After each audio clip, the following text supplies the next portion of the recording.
Maybe it's a seminar, maybe it's even a project report or any kind of writing.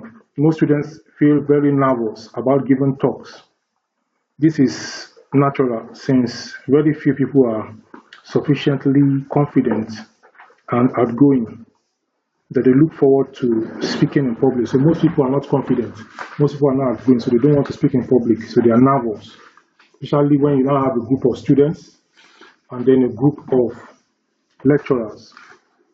Apart from this, the technical nature of the subject matter, like in this case, mark about the technical nature, makes people to feel that do I know enough or don't I know enough about the subject matter? So that makes them to be jittery. Now, what I want to say, is it in order or not? However, this is a fundamental method of scientific communication. That means giving oral presentation is a fundamental method of making oral presentation. So if you have face the audience and instead of looking at their faces, so you look above their head. So the person may think you're looking at her face, whereas you're looking above her head. You're looking above their heads. So you don't make eye contact. Because if you make eye contact, like when I was coming from India, I flew from Lagos to Ilorin. So the lady that was like the hostess, she was sitting down in the front. So she sat down, she faced us, she bent herself, she faced us. So as she faced us, I was looking at what kind of aeroplane this is, like somebody is facing us again. So she faced us, she was boning her face. Initially, she asked me to sit down somewhere near the distance. And I said, if something happened to me, she said, yeah, that something happened, that's why they put me there for safety. So along the line, as she was looking, she's trying to look straight because that person that are inside me, I was at the front. Another person was there, another door here. So I was looking at her face, I wanted her to laugh. But you know, she was walking now, everybody was there. And she was facing them. When I go at the back, I was also looking at her. So I was doing like this, I was doing like this, I was doing my face like that, I was in the front. I was doing my face. And then she was looking, she tried to laugh, she tried not to laugh. Eventually she smiled. People will be wondering that why is this girl doing? So instead of looking at the face of the person or the people in the audience, your friend can be there and just say, see your nose, see your nose. Before you see your nose, that can take you off. Another person can say, So before you know, you just lose, say, you see rubbish I'm doing. Women can be there and just be doing like this at the back. So you don't look at all those, you just face what you are presenting as if you didn't see anyone. So oral presentation is natural and it's a major component of many courses. So the first thing you need to do in oral presentation, there are 3 R's for successful public speaking. So oral presentation is like public speaking. You have to train yourself. Number 1 is you have to reflect.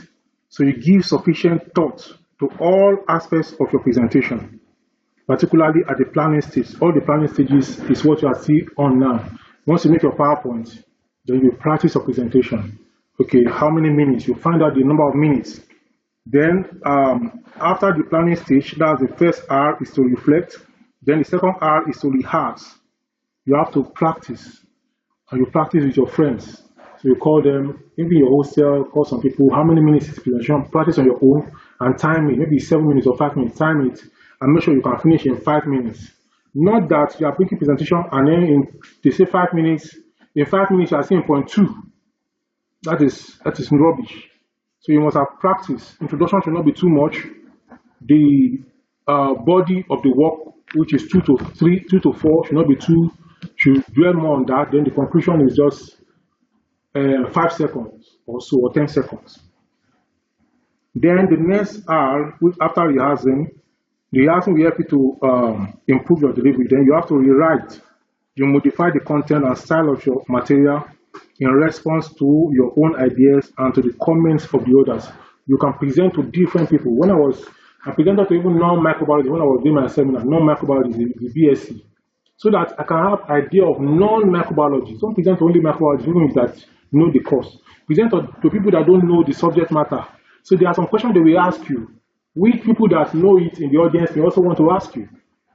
Now, the preparation is preliminary information. The first thing you do here is you find out the duration of the talk, duration of the seminar, duration of the conference presentation, and then whether time for question is provided. You find out. So you must have all this information that will help you to prepare. If they are not going to be questioned, then you know that once you present, you are going to run away. But if they are going to be questioned, once you present, they are going to ask you a question. So you have to prepare for the question.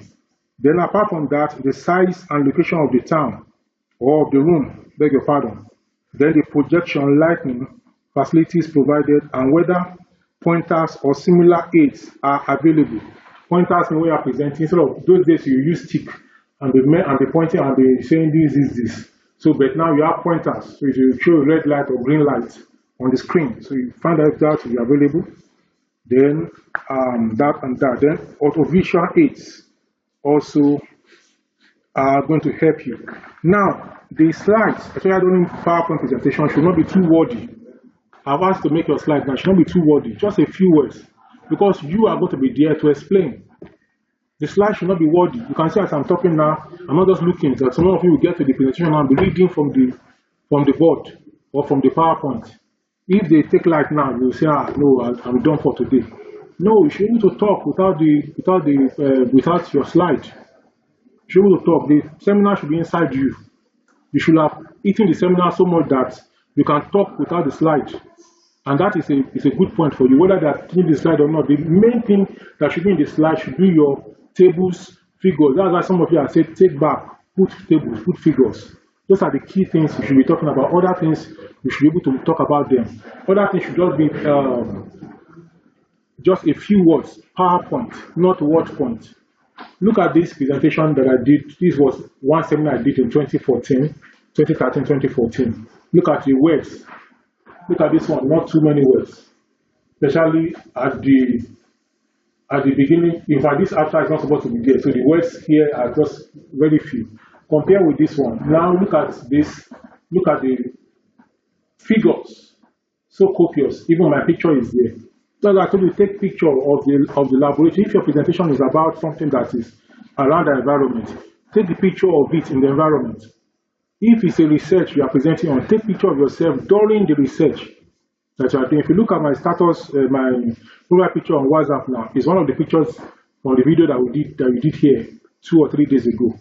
So these are things that really show that this, like this picture now, when I went to the US, my host was asking me if I'm the one, and I'm not the one. I took it from the net. I used it for some presentation somewhere. So I'm asking if I'm the one, but this me here, and they're using the GCMS in the US. So it's very, very vital you do some of these things. Then the audience.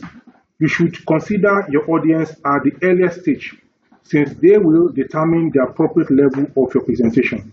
If you are talking to fellow students, you may be able to assume a common level of background knowledge. So if you are talking to students, you assume common level of background knowledge. What about if you're talking to above students, lecturers, and other categories of people like that? So that will help you to prepare appropriately what the audience are going to be familiar with. Then the content. While the specific details in your talk will be for you to decide. That is, in most other presentations, you are the one that will decide what you are going to present. That's why I say introduction, the outline, introduction. 2, introduction is number 1. 2, 3, 4, you decide. Then number 5, conclusion. So what you do in the 2, 3, 4 will be determined by the topic and then by you.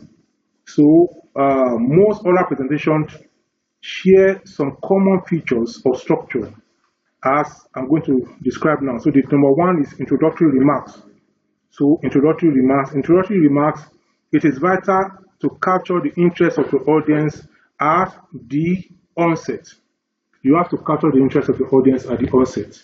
When you approach, that's why you have to dress well. If you don't use to give your clothes dry cleaner, you can give your clothes. If you don't need to make your hair, you can make your hair. If you don't need to use kind of, your material should be clean, the best, not expensive, but if possible new. When I was going for visa interview to go to the US at Abuja Embassy, I went to post office and we were looking for some clothes. I entered some boutique. I was looking for white. I wanted to buy white shirt, so I got one for 3,000 naira then. It was not too of a quality, but it was not much of a quality, but it was new. Just the smell of new alone is a selling point. Then I dry cleaned my suit with the trouser. Then I went. Everything was clean. I got a new shoe. So, and I have a skin cut. That's how I used to, usually, as Tony Elumelu. Tony Elumelu used to be my mentor. I was skinned with red tie and white shirt. That's how I used to dress. So that's how I used to prepare when when I was staying that level, going for interviews and others like that. So introductory remarks. So at the opening, you have to be very strong. Otherwise, your audience will lose interest before you reach the main message. Remember, it takes a sentence or two for an audience to establish a relationship with a new speaker. So it's like you're going for a debate. Your presentation is on, like, there was a particular debate those days in my secondary school, one school I attended, on juvenile delinquency. The guy came, that guy is a very good guy. Those days we just used to look at him. He came and he said, what is juvenile delinquency? He was asking the question to the audience. So you think we are sleeping, you wake up. So I came, instead of me to start telling you, I asked you, what is this with force, with force? Everybody will wake up, what is this saying? Then I start telling you what I'm saying, what I want to say. You pay attention. So as I grab the attention, then you keep the attention. You don't just grab the attention now and then you just say, I'm here to talk to you about juvenile delinquency. Then I say juvenile delinquency. Sometimes too, you can use your tone of speech to wake up the audience. But most times it's good to speak out and let the audience know what you're talking about. So your opening sentence should be some form of preamble and should not contain any key information. For example, for a formal lecture, you might begin with HOD, seminar coordinator, professors present, ladies and gentlemen, my fellow students, ladies and gentlemen. You look at the category of people that are there. When you are presenting, the HOD may be there. When you are presenting, the HOD will not be there. But former dean is there. You find out who is this person. Omogasila is the former dean. She's director of something now. Ahmed is former HOD. By the time you mention those titles, those people will, I don't know how to put it now. Those people will be interested. They are on your side already. They are on your side because you have, everybody wants his own title, his own, I don't know how to put it now. The moment to mention their names, so everybody in the audience will find out who is the key people, who are the key people in the audience, so you have to mention them, their titles. And then that will keep them awake. Even if they don't have questions, they don't have commendation, even if they want to punish you before, with some their question, they say, this person that called me former HOD, let me pity the students. Let them just looking for how to commend you to, not how to rubbish you. Then if you are in a language setting, like when I travel to India, you have to use Kemcho. Kemcho is like, how are you? So you get there, you get to any audience in India and you are English speaking, you don't understand India, you have to know Kemcho now, at least how are you? It's like I go to Oni of Ife, to Palace to go and make presentation on microbiology. And then I get there, I'm just speaking English. You're going to lose the audience. So you get there, you find out how did they greet in Ife. Akiduro ki won nife or ni. And to baduro you first say that one, then you now lie down, say Kabiyesi o, ka. Then before you stand up, Kabiyesi also is doing like this. Okay, Ayagbe, Kiniko, everybody is there. Then they start presentation. Even though it's rubbish you are saying, they'll be clapping for you. Then they'll pay attention. Now, let's go back to our academic presentation. After these preliminaries, you should introduce your topic. Begin your story on a strong note. This is no place for timid or apologetic phrases. You can see I said that. You don't have to be timid. You should explain the structure of your talk. Set out the aims and objectives of your work. Explain your approach in the topic. Opening remarks are unlikely to occupy more than 10% of the talk. However, because of their significance, you might reasonably spend up to 25% of your presentation time on them. Make sure you have practiced this section so that you can deliver the material in a flowing style with less chance of mistakes. You will have practice. Introduction, you memorize it. You memorize it. You practice and memorize it. You are learning like this. You don't learn and be laughing. You be serious. As you're laughing, they say, "Oh, kilo shele to reni." They say, "Kilo shele to reni." It's like somebody saying that's how you to laugh. You get there, you be serious, and then you pay. You be serious, and then you stand waiting for the every other thing. Then you start. Now the main message after the introduction. This session should include the bulk of your experimental results or literature findings. Depending on the type of presentation, keep details of methods to the minimum needed to explain your data. This is not the place for a detailed description of equipment and experimental protocol. So, like some people will send a figure that is contains so much data that you cannot see in the PowerPoint. Remove every other thing. The one that they can see in the PowerPoint, you put it there. If it's 3 lines that they can see, if it's 4 lines that they can see, put it there to be large. You put it there. The other, you look at the other things that are not needed, you cut them off. Just put only the one. Know that you have a long table from here to here, and then you want to squeeze into this place. As you're presenting, they are not seeing it. They are going to query you that you can't even see what you are presenting. So that's why you have to make it few words, and then when you can enlarge it, everybody will see what you're saying. Then you are there to talk, because you are talking to the PowerPoint. So you are there to speak. So that is that about that. Now, you expect your audience to cope with large amounts of data. Use a maximum of 6 numbers per slide.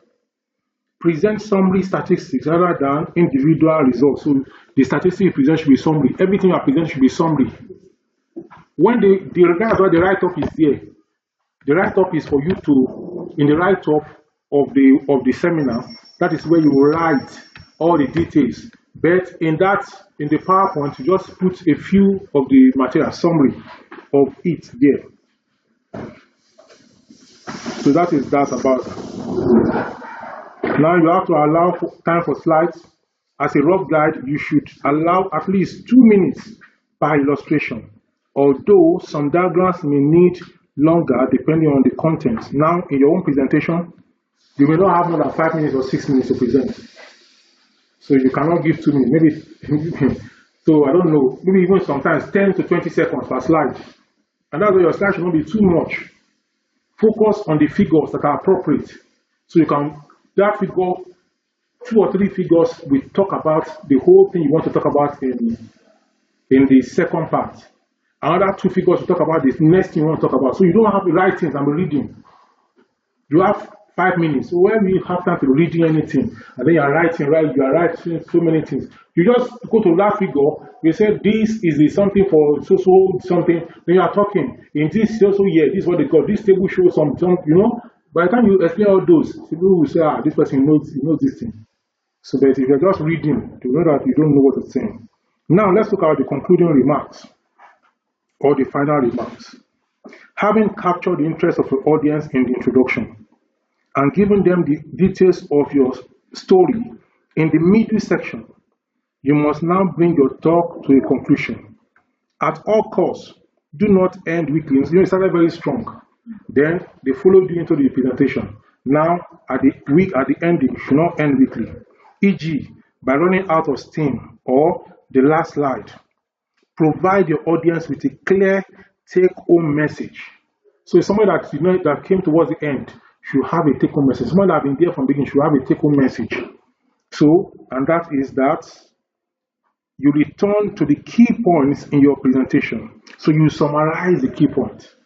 And then you said, it is often appropriate to prepare a slide or overhead transparency listing your main conclusion as a numbered series. But that may not be possible in this very one you want to do. So you signal the end of your talk by saying finally or in conclusion. So when they now say, people now say, go to your conclusion, do not get to the conclusion, say, conclusion will too provide. But just they see your conclusion, they won't say round up again. Once you see your conclusion, one sentence, they will just keep quiet. So signal the end of your talk by saying finally in conclusion. on a similar content and then finish speaking after that sentence. The moment you say finally, the next thing you say, then she say thank you. Don't say finally, then you start another story again. Once you say finally or in conclusion, then you summarize what you have been talking about, and then that should be all. Your audience will lose interest if you extend your closing remarks beyond this point.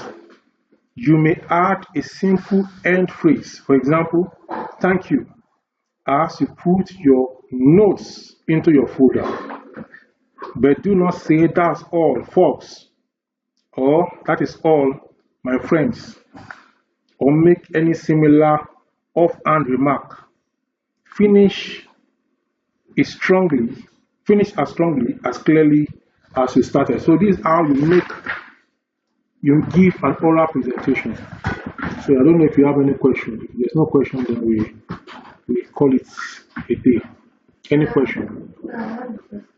Ask a question. What if it's not in our seminar write-up? Like we got it from the internet. Can we put it in our PowerPoint like, but it's still related to the seminar write-up? Why won't it be in your write-up now? Why won't it be in your write-up? Why won't it be in your write-up? You want to prepare a presentation for a seminar. Everything is you just speak for. That's why if you make the write-up properly, then the slide is just go to the write-up and pick some things from it. And you must have read the write-up. You must have read the write-up. The write-up must have been part of you. It's your seminar. In fact, nobody should know about the seminar more than you. You are the one on top of at the center. When I went for Fulbright interview, that was when I went to the US at the American Employees Guest House in Lagos, somewhere in Lagos at Ikoyi also. So we were all sitting somewhere outside. It was upstairs where we have the boardroom or something. So the person that came to call me, I've been asking the person like the last person.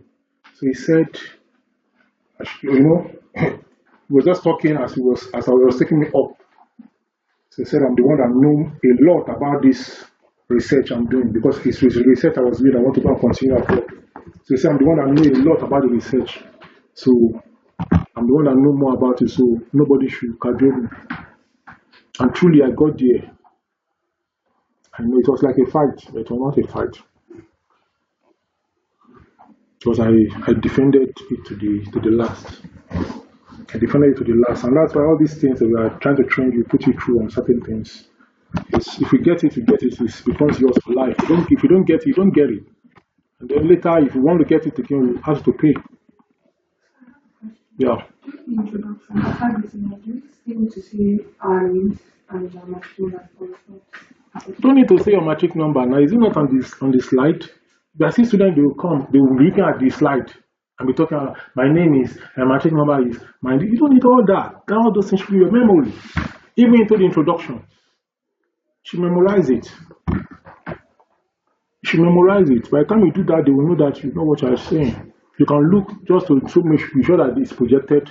Then you go on. You don't need to say your matric number. It's projected.